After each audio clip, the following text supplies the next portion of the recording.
Cambodian garment factory workers fear losing their jobs after the country was hit by some of US President Trump's heftiest tariffs. Cambodia is facing tariffs of 49%, denting hopes that it could attract investment relocating from other countries in the region.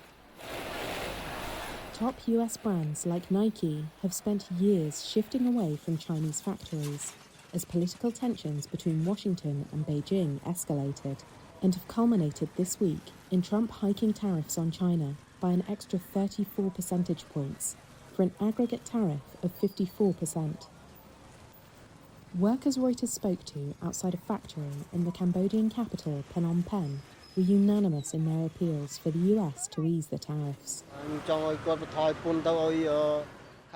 Now we don't have overtime work, and with the introduction of these tariffs, if the factory shuts down, we will all die because we can't afford to live with high costs from the rent and all kinds of goods and food too.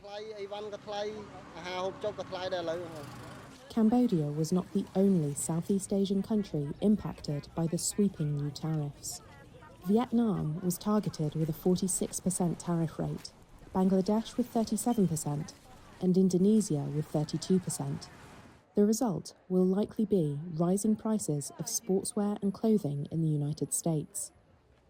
Shares in Nike, Adidas, and Puma each dropped at least 10% on the announcement.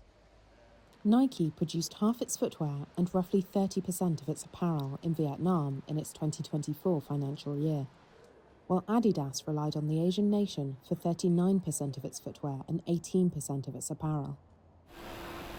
The International Apparel Federation, which represents garment manufacturers in 40 countries, called the tariffs a major shock. Ultimately, the association said in a statement, someone will have to pay the price.